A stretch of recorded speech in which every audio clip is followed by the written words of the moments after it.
그 아내가 남편이 하고 싶다고 하니까 밀어주기로 했습니다. 공천을 받아서 출마를 해서 선거운동을 하고 열심히 뛰었는데 아쉽게 낙선하고 말았습니다. 여러분, 그게 돈이 엄청 많이 드나 봐요. 집을 팔았대요. 그래 이제 한번 남편이 하고 싶은 일이니까 도와주었다 생각을 하고 있었는데, 이 남편이 정치에 대한 꿈을 버리지를 못하더랍니다. 또 뭐 정당에 관계된 사람들 만나고 다니고 하더니 그 4년 후에 또 이제 총선이 있잖아요. 그때쯤 돼서 아내에게 또 이야기합니다. 여보, 내가 이번에 공천을 받을 수 있는데 한 번 더 해볼게. 좀 도와주세요. 아내가 남편이 하겠다고 하니까 도와주었답니다. 그래서 또 열심히 뒷바라지를 해서 선거운동을 하고 뭐 벽보도 붙이고 뛰어다녔는데 또 떨어졌습니다. 여러분, 그 아내 되는 분 말이요, 집을 2채를 팔고 그 외로 들어간 돈이 얼마나 많은지 모른대요.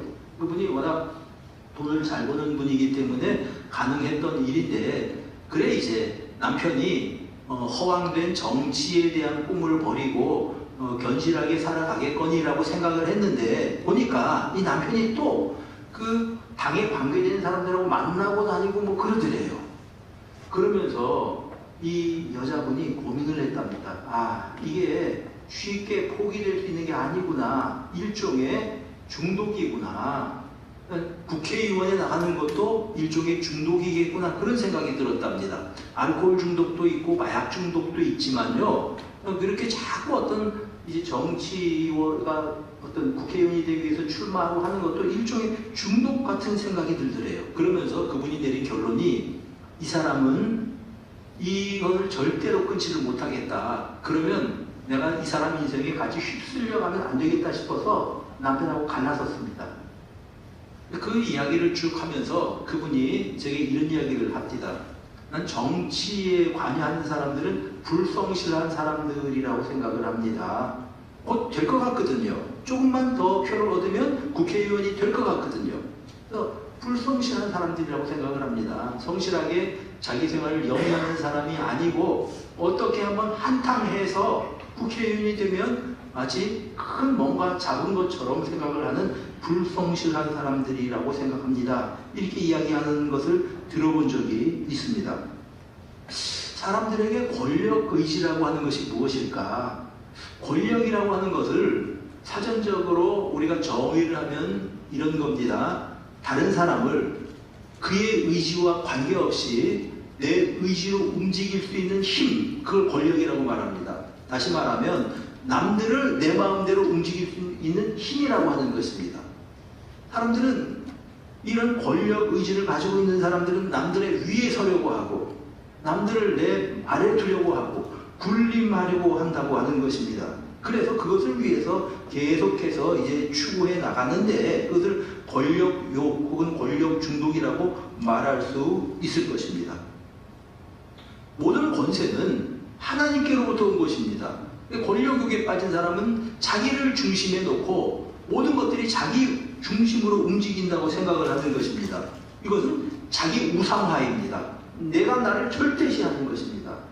이것이 바로 권력에 중독된 사람들의 마음이라고 하는 것입니다. 이런 권력욕에 대해서 우리가 잘 살펴볼 수 있는 대상이 성경에 있는데, 기드온이라고 하는 사람입니다. 기드온이라고 하는 사람의 이름은 찍어 넘긴다는 그러한 뜻을 가진 이름입니다.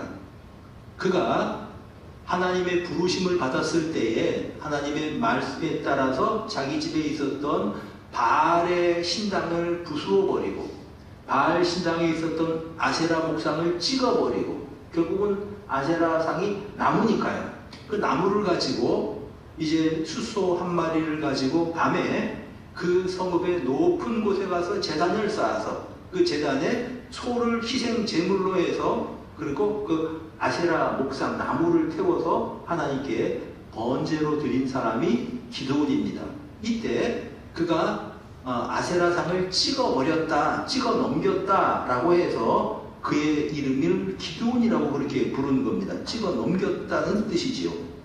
그가 우상을 찍어 넘기고 하나님께 제사를 드렸을 때에는 하나님만이 참신이시다, 듣지도 못하고 말하지도 못하는 우상은 다 가짜다. 이런 마음으로 그런 일을 행했던 것입니다. 자, 그런데 그런 그에게 유혹이 닥칩니다. 어떤 유혹이 닥칩니까? 당신이 우리의 왕이 되어 주십시오. 그런 유혹입니다. 오늘 본문 22절 보세요. 이스라엘 사람들이 기드온에게 말합니다. 당신이 우리를 미디안의 손에서 구원하셨으니 당신과 당신의 아들과 손자가 우리를 다스리소서. 여러분, 아들이 다스리고 손자가 다스리면 그게 뭡니까? 왕조죠. 왕위를 세우는 겁니다. 당신이 왕이 되어서 왕조를 세워서 당신 아들도 왕이 되고 손자도 왕이 되었으면 좋겠습니다. 이것이 바로 이스라엘 백성들의 요청이었습니다. 우리의 왕이 되어 주십시오. 당신이 우리의 왕이 되기를 원합니다. 이것이 바로 이스라엘 사람들이 기드온에게 요청한 것입니다. 그 요청에 대해서 기드온이 뭐라고 대답을 합니까? 23절 보니까 기드온이 그들에게 이르되 내가 너희를 다스리지 아니하겠고 나의 아들도 너희를 다스리지 아니할 것이요 여호와께서 너희를 다스리시리라. 나도 왕이 되지 않을 거고 내 아들도 왕이 되지 않을 거고 우리의 왕은 우리를 다스리시는 분은 오직 여호와시다. 이렇게 그가 이제 답변을 했던 것입니다. 맞는 말이죠. 정확한 말입니다. 이스라엘 백성들이 기드온에게 왜 왕이 되어 주십시오라고 요청을 했을까요? 그럴 만한 이유가 있습니다. 그 당시 이스라엘은 기드온이 활동할 때 이스라엘은 7년 동안 미디안 사람들에게 눌려 있었습니다. 미디안 사람들이 그 당시에 사람들이 농사를 지으려고 씨를 뿌려서 곡식이 파종해서 막 이렇게 올라오고 할 때 막 이들이 메뚜기 떼처럼 몰려 들어오는 겁니다. 그래서 이스라엘 사람들의 곡식도 뺏고 과일도 뺏고 그들의 가축도 다 끌어가고 그렇게 되었습니다. 이스라엘 사람들은 두려워서 산에 굴을 파고 들어간다든지 어디 숨어 있으면서 그들로부터 피해를 입지 않으려고 가진 노력을 했는데 그들이 이 미디안 사람들과 감히 맞서서 싸울 생각도 하지 못했습니다. 그 이유는 미디안 사람들의 군인 병력이 13만 5천 명이었습니다. 지금도 13만 5천 명이라 그러면 적은 병력이 아닙니다. 13만 5천 명의 병력이 있었고 그리고 또 그들은 낙타를 타고 막 전쟁을 하는 유목민이었습니다. 말하자면 무기체계가 상대가 안 되는 거죠. 이제 탱크를 몰고 전쟁을 치는 사람들 앞에 소총을 들고 전쟁을 하겠다. 말이 안 되는 거 아닙니까? 그거는 전쟁이 이루어질 수가 없는 거죠. 낙타를 타고 몰려들어오는 메뚜기 떼처럼 몰려오는 13만 5천 명의 유목민들 감당이 안 되는 겁니다. 이스라엘 백성들은 그들에게 다 빼앗기고 헐벗고 굶주린 세월을 7년이나 살았던 것입니다. 그런데 그런 미디안 사람들과 전쟁을 해서 이 13만 5천 명의 미디안 군인들을 다 멸절시켜버리고 그들에게 자유를 준 그 미디안 전쟁에서 기드온이 중심이 되어서 이 전쟁을 치렀던 겁니다. 자, 그러니 이스라엘 사람들 입장에서는 이런 무지막지한 미디안 사람들을 무찌르고 우리에게 자유를 준 이 기드온이야말로 우리의 왕이 되었으면 좋겠다. 그가 왕이 되면 이제 더 이상 저 미디안 같은 그런 사람들이 우리를 압박하지 못할 것이다. 그래서 기드온에게 우리의 왕이 되어 주십시오. 이렇게 요구한 겁니다. 그런데 기드온 입장에서는 여호와가 우리를 다스리신다. 너희를 다스리실 것이다. 그렇게 답변을 했던 것은 또 그 나름대로 이유가 있습니다. 우선 이 미디안 전쟁은 기드온이 볼 때에는 그가 유능해서 그가 전쟁을 잘해서 전략을 잘 짜서 이긴 전쟁이 아니었습니다. 미디안 전쟁은 전적으로 하나님께서 전쟁에 개입하셔서 미디안 사람들을 그들의 손에 붙여주신 전쟁이었습니다. 우선 이제 이 기드온 자신이 아주 키도 크고 기골이 장대해서 장수가 될 만한 인물이 아니었습니다. 그가 포도주 틀에서 그 밀을 수확하고 있을 때, 밀을 타작하고 있을 때 하나님의 사자가 그에게 찾아왔습니다. 여러분, 포도주 틀이라는 건 어떻게 된 건가 하면은 바위 위에 요만할 거예요. 강제상 한 4분의 1 정도 되고 이렇게 이제 파 놓습니다. 파 놓고 그 바위에, 그 다음에 바위 거기에 이제 물이 흐르는 그러한 이제 그 구멍이 나 있죠. 그리고 밑에 조그만 또 이제 이런 어떤 그 구멍을 그러니까 파 놓습니다. 그러니까 여기다가 이 바위 위에다가 포도를 잔뜩 집어넣고 막 포도를 밟아요, 사람들이. 그러면 포도의 즙이 또랑을 통해서 흘러서 저 밑으로 가서 고이게 되어 있습니다. 그래서 포도즙을 모아서 이것이 포도주 만드는 방법입니다. 그러니까 그 좁은 포도주 틀에서 밀을 타작을 하고 있었다. 여러분, 밀 타작은 넓은 개활지에서 타작을 해서 거풀도 날아가고 먼지도 날아가고 그래서 이제 밀을 얻게 되는 거거든요. 말도 안 되는 일을 하고 있었습니다. 딱 하나 이유가 미디안 사람들에게 들키지 않으려고. 얼마나 겁이 많은 사람입니까? 겁장입니다. 하나님의 사자가 나타나서 이제 미디안으로부터 민족을 구원하라 이런 명령을 받았을 때에 뭐라고 그가 답변을 하는지 아십니까? 우리 집은 그가 하는 말입니다. 므낫세 지파 중에서 제일 작은 집입니다. 그리고 나는 우리 집안에서 제일 작은 사람입니다. 내가 어떻게 민족을 구원합니까? 여러분, 그것이 바로 기드온이었습니다. 그냥 겁이 많고 두려워서 숨어서 밀을 타작하던 기드온, 거기다가 그 집안에서도 그야말로 가장 이제 초라한 사람 기드온이었습니다. 그런데 그가 미디안 13만 5천 명의 군인을 무찌르고 미디안의 장군들 4명을 다 목을 날려버렸습니다. 그러면 그가 참 그냥 이제 이 무술이 능하고 평소에 칼을 가지고 무술을 알고 연마하고 그래서 그들과 전쟁에서 이게 아니라고 하는 말입니다. 하나님께서 그런 기드온을 통해서 미디안 사람들을 추풍 낙엽 날리듯이 날려버리신 것입니다. 하나님이 하신 일입니다. 누구보다도 그 사실을 기드온은 잘 알고 있었습니다. 그가 이제 우리 미디안과 싸우자 그리고 이스라엘 사람들을 모았을 때 3만 2천 명이 모였습니다. 그런데 3만 2천 명만 해도 미디안 사람들과 전쟁을 하려면 수가 엄청나게 부족한 거죠. 그런데 하나님께서 기드온에게 말씀하시기를 사람들의 숫자가 너무 많다. 여러분, 이게 말이 됩니까? 14만 5천과 싸우러 가야 되는데 3만 2천을 모았는데 하나님께서 숫자가 너무 많다. 사람이 너무 많다. 이 가운데 전쟁 겁난다고 하는 사람들은 다 집으로 돌려보내라. 그래, 기드온이 사람들을 모아놓고 너희들 가운데 전쟁이 무서운 사람들은 다 집으로 돌아가라 그랬던 겁니다. 그랬더니 2만 2천 명이 돌아가 버렸습니다. 남은 인원이 10,000명입니다.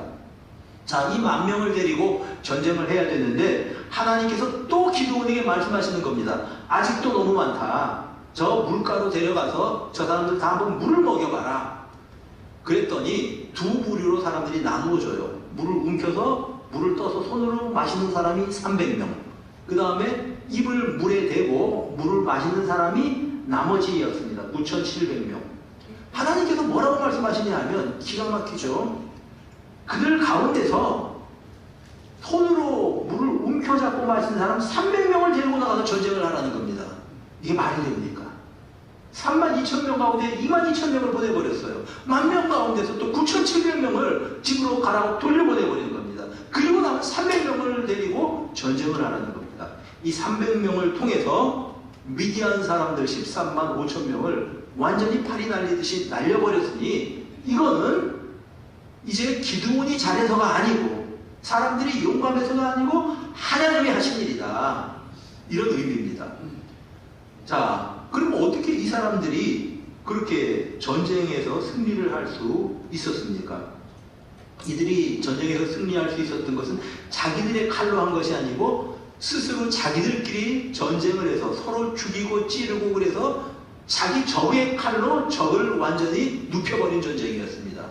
300명을 데리고 전쟁을 하러 나갈 때 기드온이 정탐꾼을 보내죠. 미디안의 진에 보냈더니 정탐꾼이 돌아와서 하는 말을 잘 듣습니다. 그래, 그들이 어떻게 방비를 하고 있느냐 이야기를 하는데 이런 얘기를 해요. 정탐꾼이 두 사람이 이야기를 하고 있는데 그 중에 한 사람이 내가 지난 밤에 이상한 꿈 꿔서 큰 보리떡이 우리 진을 향해서 지금 오고 있는 걸 꿈을 꿨어. 와, 참 이상한 꿈이야. 그랬더니 옆에 있는 동료 군인이 하는 말이 그거는 기드온의 칼이야.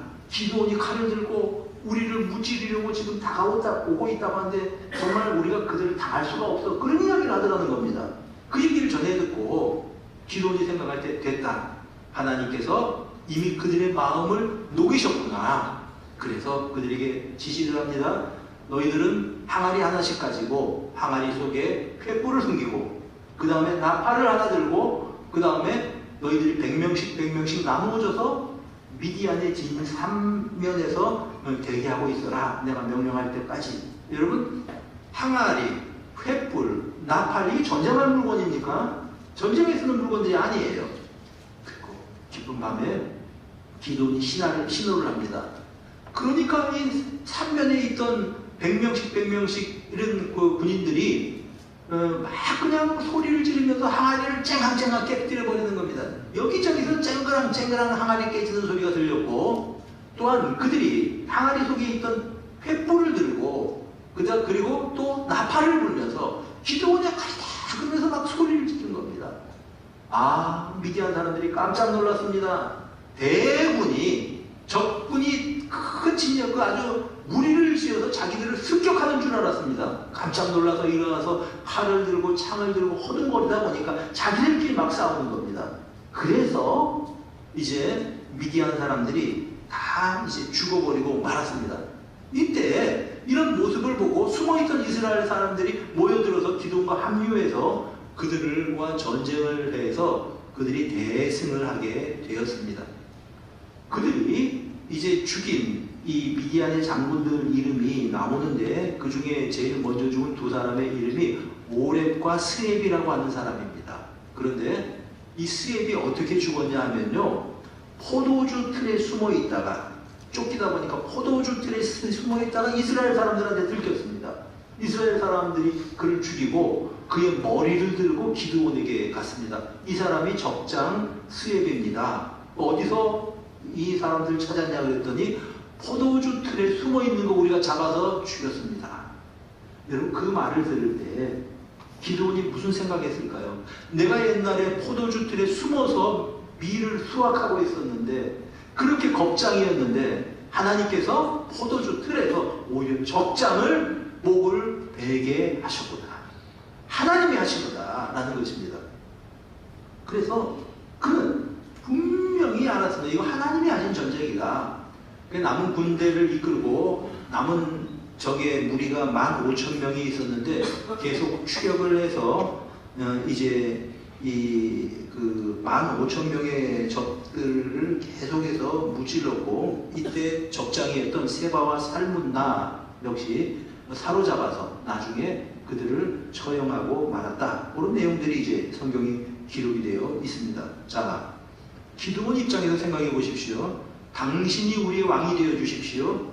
아닙니다. 내가 이긴 전쟁이 아닙니다. 이 전쟁은 하나님께서 하셨습니다. 나도 아니고 내 아들도 아니고 여호와께서 당신들을 다스릴 것입니다. 여호와께서 우리의 왕이십니다. 이렇게 말할 수밖에 없었던 것이죠. 얼마나 분명한 대답입니다. 그럴 수밖에 없는 거죠. 그런데요, 이상해요. 성경을 자세히 읽어보고 계속 읽어보면 이 기드온의 마음이 흔들리기 시작하는 것을 발견하게 됩니다. 그의 마음이 흔들려서 왕위를 거절했지만 실질적으로 자기가 왕노릇하고 있는 모습을 발견하게 되는 겁니다. 그의 변화를 좀 찾아볼 수 있는 게 몇 가지가 있는데요. 우선 그가 굉장히 잔인해졌습니다. 잔인해졌어요. 그가 막 적들을 추격하러 갈 때에 숫곳 사람들에게 부탁을 했습니다. 우리 이 무리가 먹을 것이 없으니까 좀 군량을 좀 우리에게 좀 제공해 달라고 부탁을 했습니다. 근데 숫곳 사람들이 그걸 무시했거든요. 승전에서 돌아오면서 그 가시와 이제 찔레를 가지고 숫곳 장로들을 괴롭게 했다. 그렇게 성경이 증거합니다.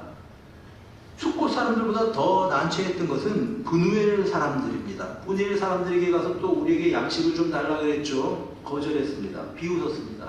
전쟁을 이기고 돌아오면서 브누엘에 이르러서 브누엘 망대를 허물어버리고 그가 브누엘 사람들을 죽이니라 이렇게 성경이 증거합니다.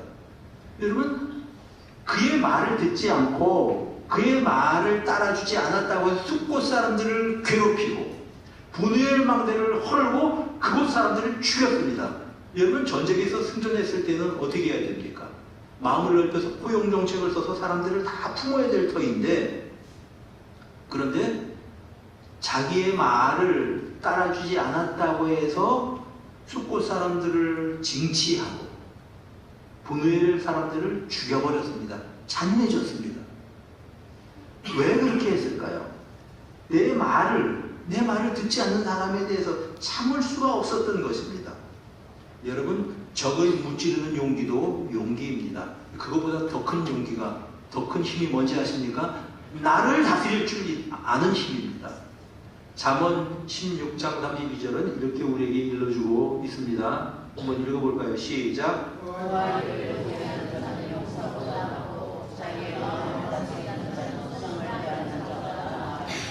기드온은 적과 전쟁에서 이긴 사람이지만, 그런 용기가 있었지만 자기 마음을 다스리지 못했던 사람입니다. 여러분, 우리 성도님들은 내 마음을 잘 다스릴 줄 아는 성도님들 되시기를 바랍니다. 용사보다 낫고 성을 빼앗는 사람보다 낫다고 그렇게 증거했습니다. 그가 잔인해진 모습을 보면서 자기를 절대시하기 시작한 그러한 기드온의 모습을 발견하게 되는 겁니다. 둘째로, 그가 왕위는 거절했지만 성경을 계속 읽어보면 실질적으로 그가 왕 노릇을 했던 사실을 발견하게 됩니다. 여러분, 우선 우리가 읽은 30절에 보면 이렇게 증거합니다. 기드온의 아내가 많음으로 그의 몸에서 낳은 아들이 70명이었다. 아내를 많이 두었다. 무슨 뜻일까? 왕으로서 자식의 위엄과 자신의 권세를 보이기 위해서 아내를 많이 뒀다는 말입니다. 70명의 아들을 한 사람에게서 다 나올 수 없는 노릇이죠. 여러 아내를 두었다는 이야기입니다. 아내가 많음으로 그의 몸에서 낳은 아들이 70명이었다. 자기 권력을 과시하려고 한 것입니다. 여러분, 신명기 17장에는 이스라엘 백성들에게 준 계명 가운데 너희가 왕을 세울 때 왕이 될 자는 아내들을 많이 두면 안 된다. 은과 금을 많이 쌓으면 안 된다. 그런 금령이 있는데, 그는 자기의 권력, 자기의 위세를 사람들에게 과시하기 위해서 아내를 많이 두고 자녀를 많이 낳았다. 왕 노릇을 실질적으로 했다는 말입니다. 두 번째로, 그가 24절 이하에 보면은 에봇을 만들었다고 성경이 증거합니다. 자, 너희들은 적들에게 빼앗은 탈취물들을 다 가지고 와라. 귀고리, 금으로 된 귀고리를 끼고 다녔나 봐요. 그걸 막 이들이 이제 약탈을 했거든요. 전리품이거든요. 그거 다 가지고 와라. 그래서 그걸 다 모아놓았습니다. 그랬더니 뭐 초승달 모양의 그런 장식품, 또 낙타의 목에 다는 뭐 그런 어떤 장식품, 이런 것들, 이런 것들, 저런 것들을 금붙이들, 금으로 된 것들을 다 끌어 모아가지고 뭐를 했냐 하면은 그가 에봇을 만들었습니다. 에봇이라고 하는 것이 뭐냐 하면은, 에봇은 이제 그 제사장들이 입는 조끼 같은 옷입니다. 보석을 막 넣어서 화려한 옷이죠. 그런데 금을 가지고 에봇을 화려하게 만들었습니다. 여러분, 기드온은 제사장 아니에요. 그런데 자신이 제사장이 입을 에봇을 자기가 만들어서 그 에봇을 어디에 두냐 하면은 자기의 집이 있는 오보라에 그것을 두었습니다. 이게 무슨 뜻입니까? 우리 집은 성전이다, 이 얘기예요. 나는 제사장급이다, 그 이야기입니다. 그래서 그 놓으니까 사람들이, 이야, 저곳에 이제 이 에봇이 있구나. 그리고 거기에서 에봇을 가지고 신으로 섬기고 우상으로 섬긴 겁니다. 에봇 자체가. 사람들이 막 그를 섬겼다고 증거합니다. 27절에 보면 그렇게 표현을 하죠. 그것을 음란하게 위함으로 그것이 기드온과 그 집의 올무가 되었다라고 증거합니다. 여러분, 이 사건은 어떤 사건하고 일맥상통하는 사건인가 하면요, 시내산에서 이제 모세가 시내산에서 계명을 받기 위해서 올라갔을 때 아론이 남아 있었습니다. 백성들이 막 아론에게 말하는 겁니다. 우리에게 신을 만들어 주시오. 모세는 어디 가서 죽었는지 살았는지 모르겠습니다. 당신이 우리를 인도할 신을 만들어 주십시오. 그랬더니 이 아론이 하는 말이, 너희들의 금부치, 장신구 다 가지고 와라. 다 모아가지고 금송아지를 하나 만들었습니다. 그리고 아론이 하는 말이, 이것이 너희를 애굽에서 인도해낸 신이다. 이것이 여호와다. 이렇게 되어버린 겁니다. 사람들이 막 만세를 부르고, 이 신이 우리를 인도하여 냈단다. 우리 또 이제 가나안까지 가야 되는데, 그러면서 만세를 부르고 막 축제를 하고, 이런 일을 그들이 벌이게 되었습니다. 하나님께서 분노하셨죠. 우상을 섬긴 거니까요. 여러분, 모세의 기도가 없었으면 이스라엘 백성들은 광야에서 다 쫄딱 멸망했을 겁니다.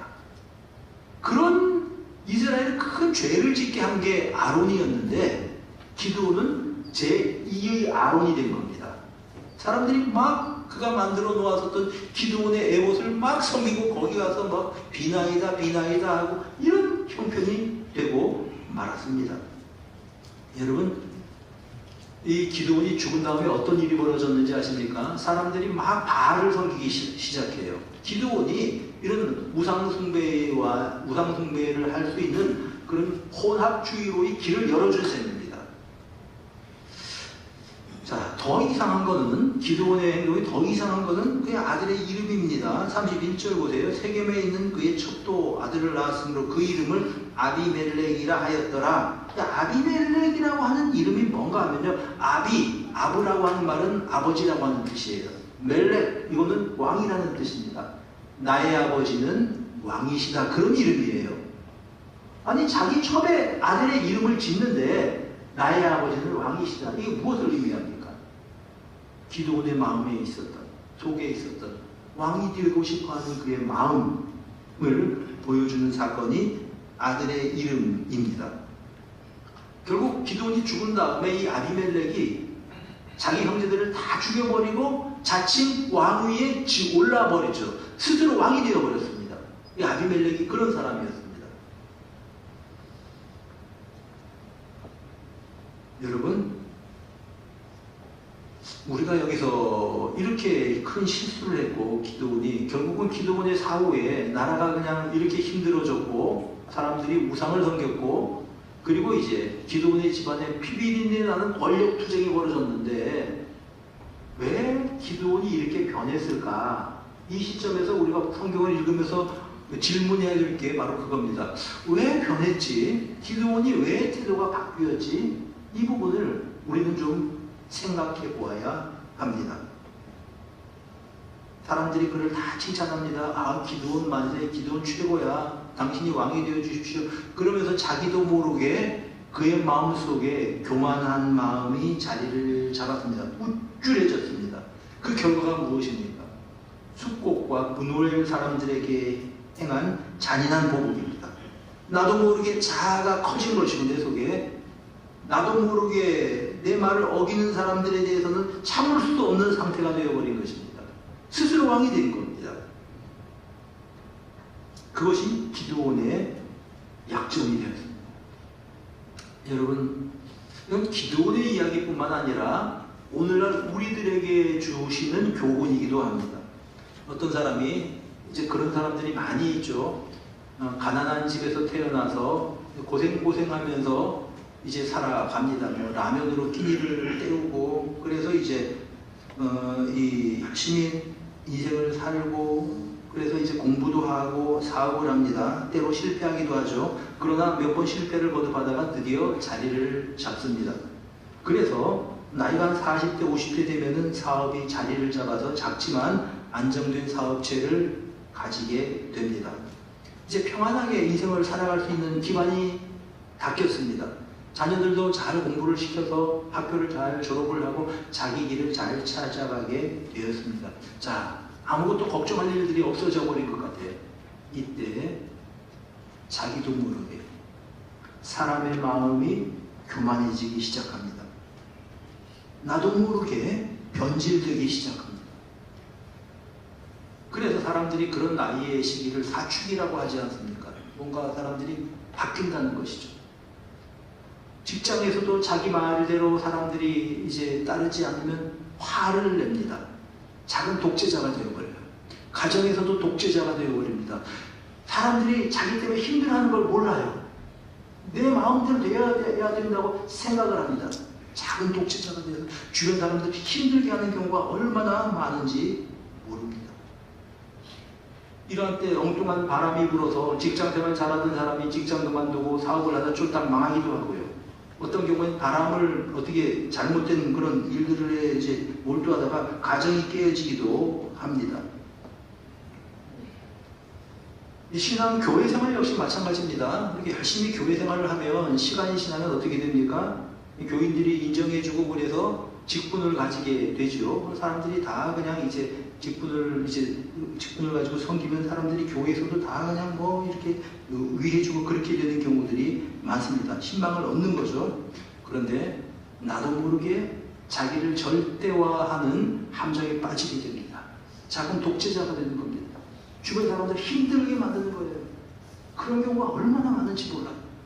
여러분, 목회자도 마찬가지입니다. 처음에 시작할 때 개척교회를 하면서 이제 지하에서 물이 줄줄 흐르는 개척교회를 하면서 교회를 이루어 나갑니다. 그렇게 고생하고 기도하면서 복음을 전하고 해서 사람들이 모여들기 시작하고 예배당도 짓고 사람들이 점점 많아져서 모든 사람들이 목사님하고 목사님에 대해서 칭찬이 마르지 않게 됩니다. 그러면 자기도 모르게 교회가 자기 것인 줄 알고 마음대로 하려고 생각을 합니다.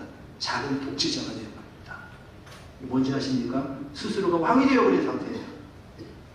그리고 그렇게 되어서 살다가 참 결국은 마지막이 좋지 않은 사람들이 얼마나 주변에 많은지 모릅니다. 여러분, 이걸 알아야 됩니다. 평안할 때. 내가 어려울 때, 힘들 때는 하나님께 기도해요. 하나님을 의지합니다. 그리고 하나님께서 세워주셔서 든든히 되고 평안하게 되고 교회에서나 가정에서나 주변에서 인정을 받을 때 그때는 내 마음대로 살려고 합니다. 그렇게 되면요, 하나님 말씀도 귀에 안 들어오고 사람의 말도 귀에 들어오지 않게 되는 겁니다. 내가 스스로 왕이 되어버린 거예요.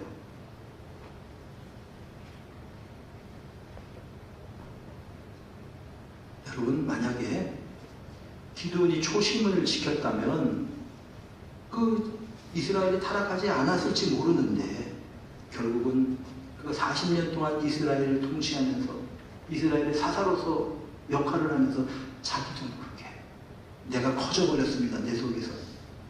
내가 절대시 된 겁니다. 그리고 내 생각이 절대입니다. 남의 생각은 들으려고 하지 않습니다. 그리고 작은 독재자가 되어버리는 겁니다. 여러분, 하나님 없이 마음대로 살아가려고 하는 사람, 내가 나에게 왕이 된 사람입니다.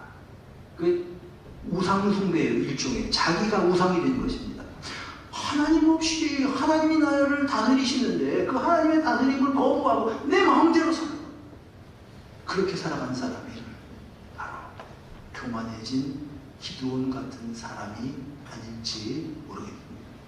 우리는 우리 자신을 한번 돌아보아야 하는 것입니다. 예수님의 시험을 한번 생각해 봅니다. 예수님의 시험 가운데 마귀가 예수님을 데리고 높은 산에 이제 가서 온 세상의 영광을 한눈에 다 보여줍니다. 그러면서 마귀가 하는 말이 네가 나에게 절하면 이 모든 영광을 다 너에게 주겠다. 이때 예수님이 뭐라고 답변을 하십니까? 사탄아 물러가라. 오직 하나님만 경배하고 그만 섬기라. 여러분, 우리 안에서도 나에게 네가 왕이 되어야 돼. 마음대로 살아가. 이제 괜찮아. 이제 이만하면 괜찮아. 안정돼 있어. 마음대로 인생 한번 살아가 라고 속삭이는 그런 속삭임에 사탄아 물러가라. 하나님만 섬기라고 고백하면서 하나님이 나의 왕이시다라고 고백하면서 살아갈 수 있는 사람이 되어야 하지 않겠습니까? 그렇게 하지 못했을 때 결국은 기드온은 훌륭한 일을 많이 했지만 그 마지막 참으로 이스라엘 전체 공동체에 많은 고통을 남겨둔 사람이 되고 말았습니다. 내일 모레면 우리가 대통령 선거를 합니다. 어떤 사람이 대통령이 되어야 할까? 존경할 만한 사람, 그리고 낮아질 줄 아는 사람, 그리고 국민들의 음성에 귀를 기울이고 소통할 수 있는 사람, 그리고 대통령직에서 물러가면 우루과이 대통령이 평생 그렇게 살았다고 하죠. 농가에서 아내와 둘이 살면서, 경호원 둘 살면서 이렇게 헌차를 가지고 이제 다녔다고 하잖아요. 그렇게 겸손해질 수 있는 사람이 대통령이 되면 좋지 않겠나 생각을 한번 해보게 됩니다. 기도를 생각하면서 나를 생각하고 또 기도를 생각하면서 어떤 사람이 대통령이 되어야 될지 한번 생각하고 기도할 수 있는 저와 여러분들이 되시기를 바랍니다. 자, 일어나서